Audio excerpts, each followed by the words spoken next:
ఐపీఎల్లోనే most successful team అయిన Mumbai Indians జట్టు మరో టైటిల్ను తన ఖాతాలు వేసుకునేందుకు అన్ని విధాలుగా సిద్ధమవుతుంది. ఈ క్రమంలోనే గుజరాత్ కెప్టెన్ అయిన హార్దిక్ పాండ్యాను తీసుకురావడం, వేలంలో మంచి పిక్స్ తీసుకోవడం వంటివి ఆ జట్టు అయితే చేస్తుంది. సో ముంబై జట్టుకు సంబంధించి స్క్వాడ్, అదేవిధంగా స్ట్రాంగెస్ట్ ప్లేయింగ్ 11 ఏ విధంగా ఉండబోతుందో ఈ వీడియోలో అయితే తెలుసుకునే ప్రయత్నం చేద్దాం.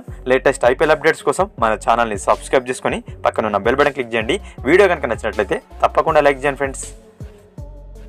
గత సీజన్లో క్వాలిఫైర్ 2 వరకు వెళ్లిన ముంబై జట్టు మంచి కోర్ టీంని కలిగి ఉండగా హార్దిక్ పాండ్యా రాకతో ఆ కోర్ టీం మరింత బలపడింది. గత 2 సీజన్లుగా గుజరాత్ జట్టును సక్సెస్ఫుల్గా నడిపిన హార్దిక్ పాండ్యా వచ్చే సీజన్లో ముంబైకి కెప్టెన్గా వ్యవహరించబోతున్నట్లు ఇటీవలే ఎంఐ అనౌన్స్ చేసిన సంగతి తెలిసిందే. ఇక బ్యాటింగ్ ఆర్డర్లో ఎటువంటి డోకా లేకపోయినప్పటికీ చిన్న చిన్న అంశాలు, అదేవిధంగా బౌలింగ్లో ఫోకస్ చేసిన అంశాలపైన ముంబై పక్కాగా వివరించింది వేలంలో. ముఖ్యంగా చెప్పుకోవాల్సింది ముంబై జట్టు గెరాల్డ్ కోయెట్జీ. సో ఇతన్ని టార్గెట్ చేస్తుందని ఖచ్చితంగా అనుకున్నాం మనం.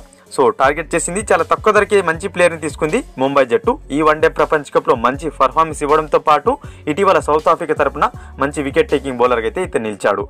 ఇతను బుమ్రా కాంబినేషన్ చాలా సెట్ అవబోతుంది. అదేవిధంగా వీరికి తోడు దిల్షాన్ మధుశంక. సో ముంబై ఖచ్చితంగా టార్గెట్ చేసే బౌలర్స్లో ఇతను ఒకడు ఉంటాడని నేను వీడియోలో చెప్పడం జరిగింది. సో ఇతన్ని తీసుకుంది 4,60,00,000కు. సో ఇతను కూడా వన్డే ప్రపంచ కప్లో అత్యధిక వికెట్ తీసిన బౌలర్ జాబితాలో 3వ స్థానం నిలిచాడు. లెఫ్ట్ ఆర్మ్ బౌలర్, డెత్ ఓవర్స్లో సూపర్గా బౌలింగ్ చేస్తున్నాడు దిల్షాన్ మధుశంక. అదేవిధంగా జూనియర్ మలింగగా ప్రసిద్ధి చెందిన నువాన్ తుషారను ముంబై జట్టు 4,80,00,000 అయితే తీసుకుంది. ఇక్కడ మధుశంక అదేవిధంగా నువాన్ తుషారులు ఒకరికొకరు బ్యాకప్గా ఉండబోతున్నారు. చాలా టీమ్స్ భారీ ధర పెట్టి బౌలర్స్ కొంటే ముంబై జట్టు కేవలం 10 కోట్ల లోపే ఇద్దరు మంచి ఆటగాళ్ళని తీసుకుంది. అంటే దాదాపుగా 15 కోట్ల లోపు కోయెట్జీ, మధుశంక అదేవిధంగా నువాన్ తుషారులను తీసుకుంది. అంటే చాలా ప్లాన్గా వ్యవహరించింది ముంబై జట్టు ఈసారి వేలంలో. ఈసారి ఐపీఎల్ సీజన్లో అత్యంత పటిష్టమైన బౌలింగ్ లైనప్ కలిగిన జట్లలో ముంబై జట్టు అగ్రస్థానంలో ఉంటుందంటే ఎటువంటి సందేహం లేదు.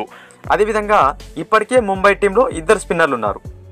కుమార్ కార్తికేయ, పీయూష్ చావ్లా రూపంలో ఒక అనుభవజ్ఞుడైన స్పిన్నర్ ఉన్నాడు. వీరికి బ్యాకప్గా మళ్ళీ శ్రేయస్ గోపాల్ని తీసుకొచ్చుకుంది తక్కువ ధరకే 20,00,000కు. ఇప్పటికే టీంలో టీమ్ డేవిడ్ అదేవిధంగా రోమారియో షెఫర్డ్ రూపంలో ఆల్రౌండర్ ఉన్నప్పటికీ ముంబై చాలా తెలివిగా వివరించి మొహమ్మద్ నబీను జట్లోకి తీసుకుంది 1,50,00,000కు.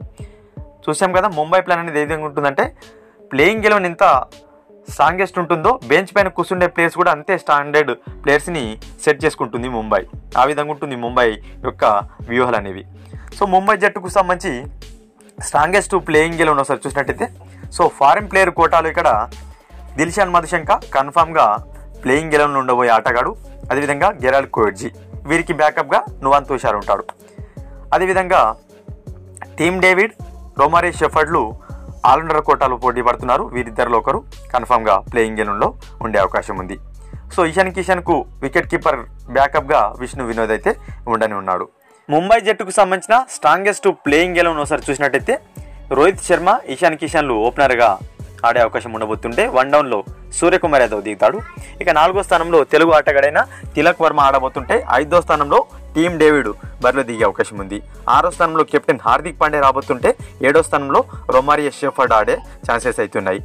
8వ స్థానంలో గెరాల్డ్ కోయెట్జీ, 9వ స్థానంలో బుమ్రా, 10వ స్థానంలో చూసుకున్నట్టయితే దిల్షాన్ మధుశంక, 11వ స్థానంలో పీయూష్ చావ్లా ఆడబోతున్నారు.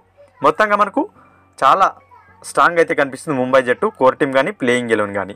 ముంబై జట్టుకు సంబంధించి మీ యొక్క స్ట్రాంగెస్ట్ ప్లేయింగ్ 11ని కామెంట్ బాక్స్లో కామెంట్ చేయండి. మరిన్ని ఐపీఎల్ అప్డేట్స్ కోసం మన ఛానల్ని సబ్స్క్రైబ్ చేసుకొని పక్కన